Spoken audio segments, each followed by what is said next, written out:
Well, good morning, ladies and gentlemen.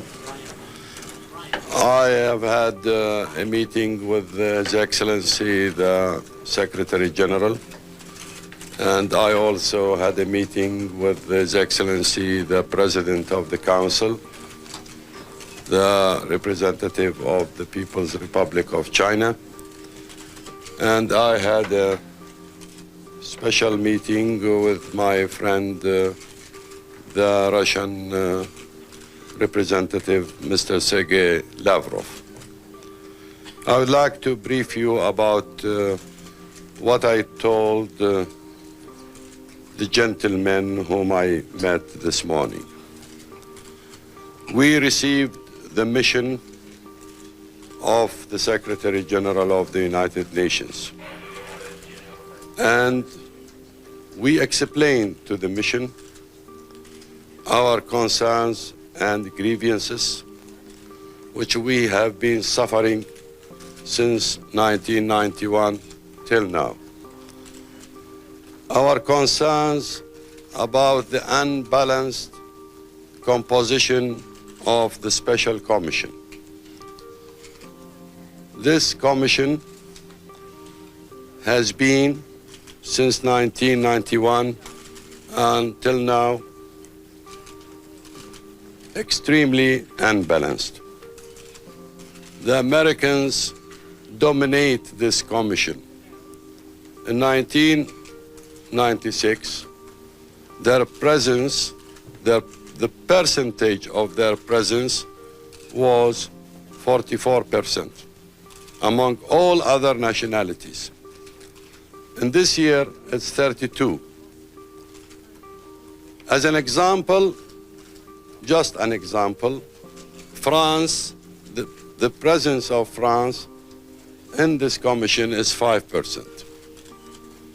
Most of the leading jobs, the leading positions in the headquarters of this commission have been held by Americans. As an example also, there isn't any official who represents France or from France who takes a leading role in the headquarters of this commission. France is a permanent member in the Security Council. Very industrialized, highly industrialized, very much interested in the implementation of UN resolutions. Those who create the crisis which provoke the Council towards taking further decisions against Iraq are Americans.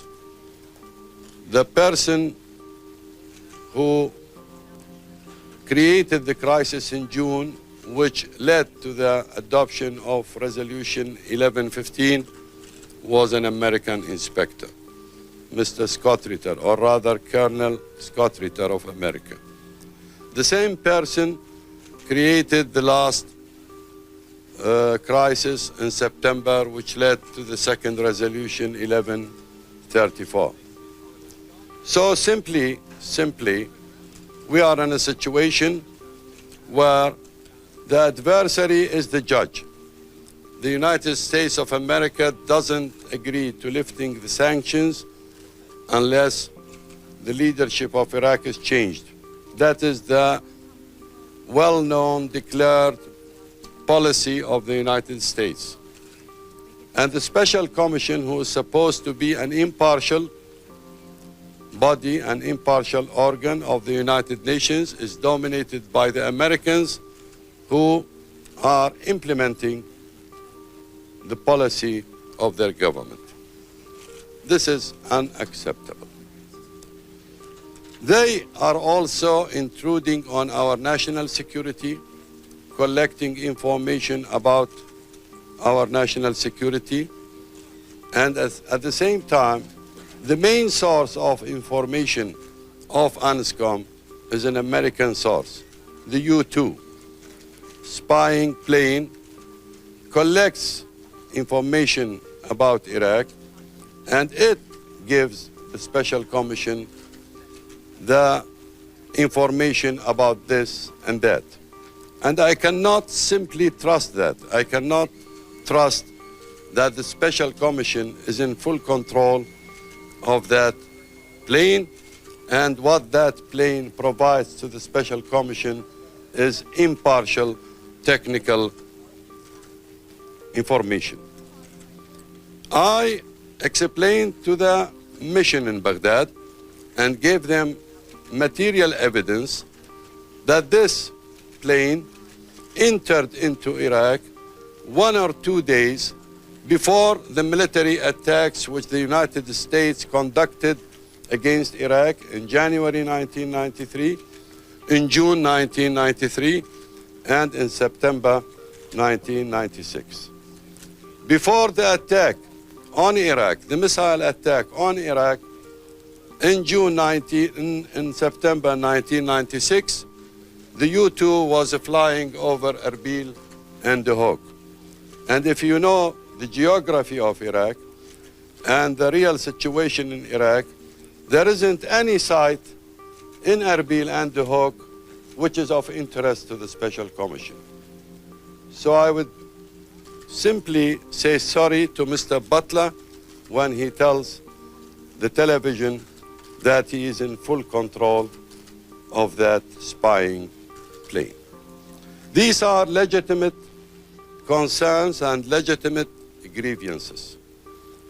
And if the United Nations and the Security Council of the United Nations acts as a legal body, as a fair body who would like to maintain peace and justice and equality in this world, the Security Council should consider the legitimate concerns of Iraq and the legitimate grievances of Iraq in a fair manner.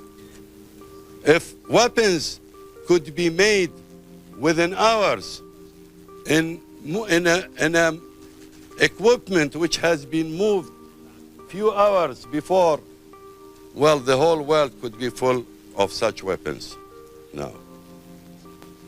So this is the kind of information and assessments which are reported to the Council unilaterally without listening to Iraq and without even inviting experts, impartial experts, to judge those statements and those conclusions. Ladies and gentlemen, we are not seeking a crisis, neither with the Security Council nor with the Special Commission. It is in the best interest of Iraq to finish this job. We have been working day and night, strenuously, for 6.5 years to convince the gentlemen in the Special Commission that we have finished what we have to do in Resolution 687. And they tell us, we are not satisfied. We are not satisfied. By God, when am I going to satisfy the Americans who are leading UNSCOM, who are governing UNSCOM, that I have done my requirements, I have done my commitments, and I am entitled to the lifting of sanctions, when their government says we are not going to change our position towards Iraq, we are not going to lift the sanctions on Iraq unless we get the head of the Iraqi leadership. I would like any wise man in this building to tell me if that is possible. If it is possible that I could convince the Americans who are governing the Special Commission that I have done everything needed to be done. So when we ask that the Commission should be recomposed in a real international structure, that's a legitimate request. When we say that time has come to lift the sanctions, that's a legitimate request. When we say that a UN official wearing the hat of the United Nations should not intrude into the security of a member state, should not abuse the security of a member state. That is a legitimate request. That's what I have come to tell the Council, and that's what I have come to tell the international community. We are ready to fulfill all our obligations. We have no any intention to enter into a conflict with the Security Council or with the Special Commission. But we want our concerns and grievances to be understood, to be addressed fairly, and the people of Iraq are entitled to live normally by lifting the sanctions. Thank you for listening. Sir, Mr. Aziz, His Excellency, is the oil for aid deal in jeopardy? Will Iraq pull out of the oil for aid deal if this crisis continues? Or do you see the Western states pulling out of it? Well, the implementation of oil for food since December 1996 till now has been a farce. If you look at the real results of that, you will realize, you will find the following. The money that has to go to the reparation fund goes immediately. The money that has to go to finance the activities of the Special Commission is not delayed. The money that has to go to the financing of other United Nations activities goes immediately, promptly.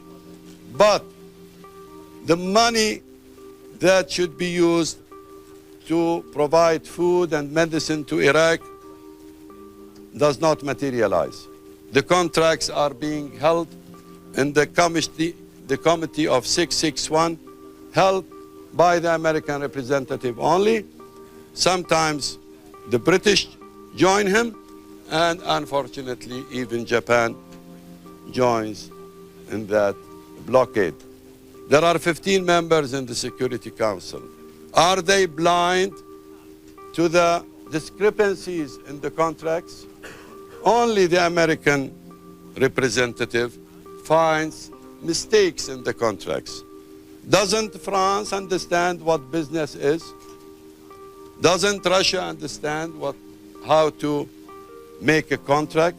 Doesn't Egypt know how a third world or an Arab nation concludes a contract with a company, with a firm to provide rice or to provide wheat or cooking oil? In the Special Commission, in this implementation, tires have become a dual-use material. Tires to be used by the cars which are used by the Ministry of Trade to distribute food all over a country of more than 400 square kilometers and a country of 20 million individuals. So the tires are being held because that's dual use. While the United Nations has 150 observers in Iraq who check the end user of any of the items we are buying under that deal. Ambulances have been prevented because they are of a dual use. Ambulances. And we made the contract to buy 100 ambulances with the support, full support of WHO, which wrote to the Security Council or to Committee 661 that Iraq needs hundreds of ambulances, not only 100. And now it is still being held and even refused by the American delegation. Therefore, any jeopardy to a farce is not going to affect the life of the Iraqis. The life of the Iraqis has not improved after the implementation of 986. So it makes no difference. And I have to say here If anybody in the Security Council thinks that he is going to scare Iraq with further sanctions, I'm telling him here outright that he cannot scare us. Because there is nothing beyond what has the Iraqi people suffered. Nothing beyond that. Mr. Aziz, can we just... will you continue to insist that American inspectors leave the country? We are not against the Americans as individuals. We are not against the Americans as a nationality. The Americans worked in Iraq after 687 for 6 years and a half. We had very good relations with the United States in the 80s.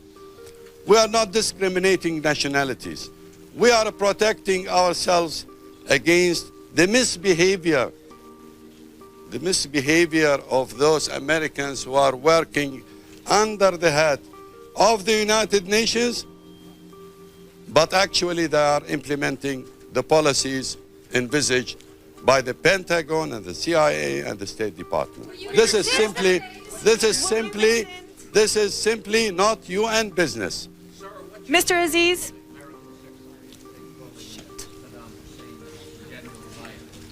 I beg your pardon?